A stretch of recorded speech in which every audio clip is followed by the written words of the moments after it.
नमस्कार विद्यार्थी मित्रांनो, कॉम्पिटिटिव्ह वर्ल्ड MPSC UPSC या यूट्यूब चॅनलमध्ये आपणा सर्वांचे स्वागत। या अगोदरच्या व्हिडिओमधून हा TET 2021 संदर्भातील शासन निर्णय आणि त्याच्यावरती डिस्कशन केलेलं आहे। आपल्याला माहिती आहे 15 सप्टेंबर 2021 पासून 31 डिसेंबर 2021 या कालावधीमध्ये ही परीक्षा जी आहे ते घेण्याचे नियोजित आहे। महाराष्ट्रातील जिल्हा परिषद प्राथमिक शाळा असतील किंवा माध्यमिक शाळा असतील यामधील जवळपास 40,000 पदे रिक्त आहेत। ही पदे टप्प्याटप्प्याने भरण्यात येणार आहेत आणि त्यामुळेच आगामी होणारी TET परीक्षेचे महत्त्व वाढलेले दिसते।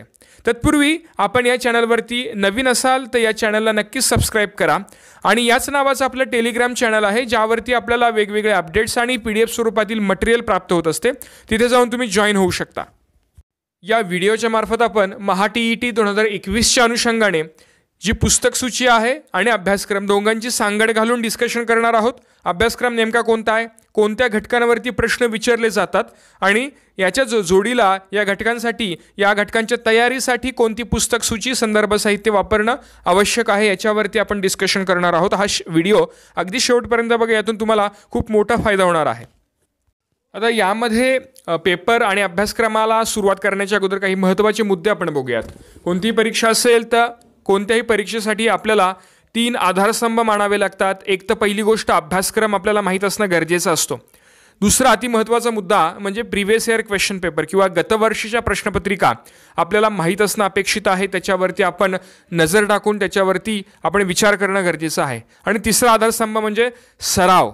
या तिन्हींना तुम्ही योग्य पद्धतीमध्ये वापर करून योग्य पद्धतीत सराव करून तुम्ही त्या परीक्षेमध्ये प्रावीण्य प्राप्त करू शकता। TETचा विचार केला तर TET ही 2 पेपरची बनलेली असते आणि दुसरा महत्त्वाचा मुद्दा म्हणजे काय तर या पेपरमध्ये काही इतिहास, भूगोल, विज्ञान यासारखे बेसिक पाठ्यपुस्तकांचा जो काही अभ्यासक्रम आहे याच्यावरती प्रश्न विचारले जातात। आणि म्हणून सुरुवातीला सांगतो की हा जो काही अभ्यासक्रम आहे या अभ्यासक्रमाला सुरुवात करण्या अगोदर किंवा आपण म्हणूयात की याच्या तयारीमध्ये एक पहिली पायरी म्हणून इयत्ता 5वी पासून इयत्ता 10वी पर्यंतची इतिहास, भूगोल, विज्ञान यासारखी जी पाठ्यपुस्तके आहेत ते अगदी तुम्ही व्यवस्थितरित्या विचारपूर्वक करणे अपेक्षित आहे। आता यानंतर TETचा विचार केला तर पेपर क्रमांक 1 याचा आपण विचार करूयात। तर पहिला पेपर जो आहे तो पेपर क्रमांक 1 ज्याला असं म्हणतो आपण, यामध्ये पहिला घटक येतो तो म्हणजे बाल मानसशास्त्र व अध्यापनशास्त्र। हा जो घटक आहे तो 30 गुणांसाठी विचारला जातो। याची जर तयारी आपण योग्य पद्धतीत योग्य संदर्भ साहित्य वापरलं तर यामध्ये जास्त गुण प्राप्त करू शकतो आपण। प्रॉपर अंडरस्टँडिंग आपल्याला या विषयाचं असणं अपेक्षित आहे। आता यामध्ये कोणत्या घटकांवरती प्रश्न विचारले जातात किंवा कशा प्रकारे प्रश्न विचारले जातात, जर आपण गतवर्षींच्या प्रश्नांचा विचार केला तर एक गोष्ट निदर्शनास येते ती म्हणजे 6 ते 11 वर्ष वयोगटातील मुलांच्या मानसशास्त्राशी संबंधित प्रश्न यामध्ये विचारले जातात आणि ज्यामध्ये शैक्षणिक मूल्यमापन असेल, शिक्षकाची गुणवैशिष्ट्ये असतील, अध्ययन असेल, अध्यापन असेल, विशेष बालकांच्या गरजा असतील किंवा शालेय आंतरक्रिया यावरती आधारित प्रश्न विचारले जातात। आणि याच्यावरती जर आपल्याला योग्य पद्धतीत संदर्भ साहित्य हवे असेल तर त्यासाठी पुस्तक आहे संपूर्ण बाल मानसशास्त्र व अध्यापनशास्त्र, डॉक्टर शशिकांत अन्नदाते सरांचं पुस्तक आहे, के सागर पब्लिकेशन आहे। यानंतर पेपर क्रमांक 1 मधील दुसरा घटक मराठी भाषा, हा घटक देखील 30 गुणांसाठी विचारला जातो। या घटकामध्ये मराठी व्याकरण असेल, उतारे असतील, कविता, लेखक या घटकांवरती प्रश्न विचारले जातात। आता मराठी भाषेचा जो काही संदर्भ साहित्याचा भाग आहे त्याच्यामध्ये मोरा वाळंबे सरांचं पुस्तक वापरू शकता, बाळासाहेब शिंदे सरांचं पुस्तक वापरू शकता किंवा के सागर पब्लिकेशन यांची पुस्तके तुम्ही वापरू शकता। यानंतरचा तिसरा जो घटक आहे तो म्हणजे इंग्रजी व्याकरण। हा देखील 30 गुणांसाठी विचारला जातो। इंग्रजी व्याकरणामध्ये मराठी भाषेप्रमाणेच इंग्रजीमधील व्याकरण, उतारे, कविता आणि लेखक या सगळ्या घटकांवरती प्रश्न विचारले जातात। आता संदर्भ साहित्याचा विचार केला आपण तर या घटकासाठी के सागर पब्लिकेशनची पुस्तके वापरू शकता किंवा बाळासाहेब शिंदे सरांचं पुस्तक तुम्ही या ठिकाणी वापरू शकता। चौथा घटक जो आहे तो म्हणजे गणिताचा। यामध्ये 30 गुणांसाठी प्रश्न विचारले जातात। गणितातील विविध घटकांचा समावेश या ठिकाणी असतो ज्यामध्ये बेसिक ऑपरेशन असतील, न्यूमरसी असेल किंवा इतर जे काही घटक आहेत गणिताच्या अनुषंगाने ते या ठिकाणी विचारले जातात. गणिताला संदर्भ साहित्याची जोड द्यायची म्हटली तर नितीन महाले सरांचं पुस्तक वापरू शकताय. सरावासाठी तुम्ही सतीश वसे सरांचं पुस्तक वापरू शकताय. आणि अगदी इंग्रजी चांगला असेल, तुम्हाला इंग्रजीमधून प्रश्न कळत असतील तर तुम्ही RS अग्रवाल सरांचं पुस्तक जे आहे ते तुम्ही वापरू शकताय सराव करण्यासाठी. यानंतर 5वा जो घटक आहे तो 5वा घटक परिसर अभ्यास हा देखील 30 गुणांसाठी विचारला जातो. यामध्ये परिसर विज्ञान असेल, भूगोल असेल, इतिहास, नागरिकशास्त्र या घटकांवरती संकल्पनात्मक प्रश्न विचारले जातात. यामध्ये मूलभूत प्रश्न असणारे बेसिक प्रश्न विचारले जातात. त्यामुळेच अगोदर सांगितल्याप्रमाणे इयत्ता 5वी पासून इयत्ता 10वी पर्यंतची जी काही बेसिक पुस्तके आहेत ते तुम्ही अत्यंत योग्य पद्धतीमध्ये विचारपूर्वक करणं अपेक्षित आहे. कारण की बरेच जण या ठिकाणी टाळाटाळ करतात, मात्र याच्यावरतीच प्रश्न विचारले जातात. आणि मग तुम्ही इतिहास असेल, भूगोल असेल याच्यासाठी रेफरन्स पुस्तके कोणतीही वापरू शकता, ज्यामध्ये कठारे सरांचं पुस्तक असेल किंवा मग AB सौदी सरांचं पुस्तक असेल. नागरिकशास्त्राच्या अनुषंगाने तुम्ही कोणतेही संदर्भ साहित्य, मात्र त्याच्या अगोदर मी तुम्हाला सांगतो इयत्ता 5वी पासून 10वी पर्यंतची पुस्तकं ही करणे अतिशय गरजेची आहेत. त्यातला तुम्ही बायपास करू शकणार नाही. हा झाला पेपर क्रमांक 1च्या अनुषंगाने भाग.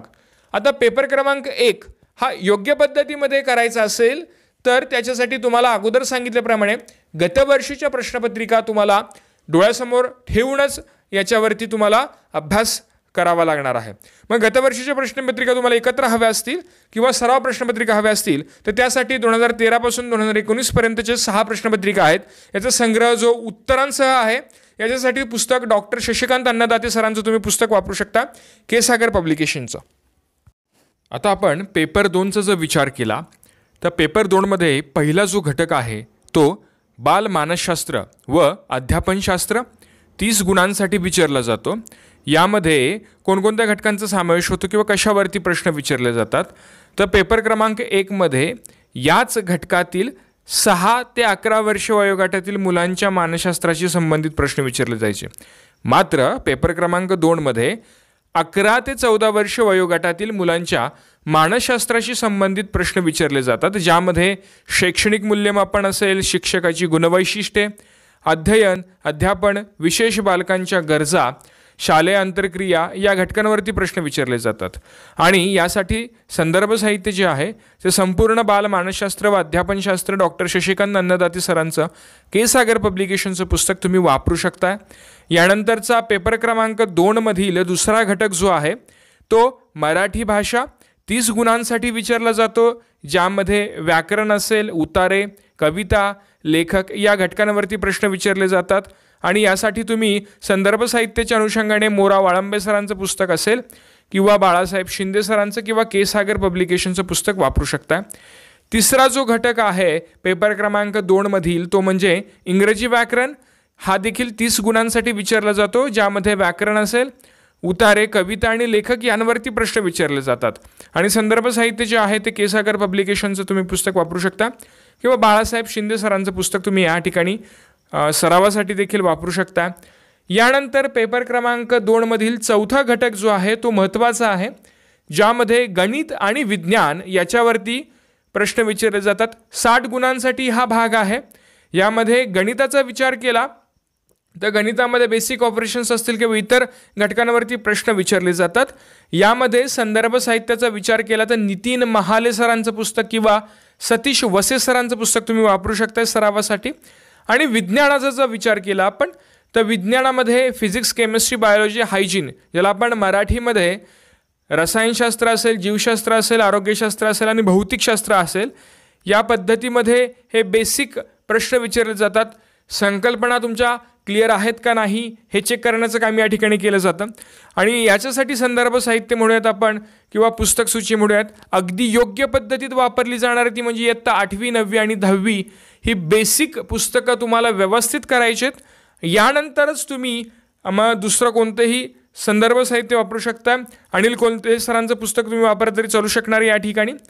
यानंतर चौथ्यामधील ऑप्शनल असणार आहे, म्हणजेच याला ऑर सामाजिक शास्त्र, इतिहास आणि भूगोल 60 गुणांसाठी हा प्रश्न या ठिकाणी विचारले जातात. यामध्ये इतिहासाच्या बाबतीत जर आपण विचार केला तर इतिहासामध्ये प्राचीन, मध्ययुगीन आणि आधुनिक भारताचा इतिहास यावरती प्रश्न विचारले जातात. यासाठी तुम्ही इयत्ता 5वी पासून 12वी पर्यंतची पुस्तके योग्य पद्धतीत वाचणे अपेक्षित आहे.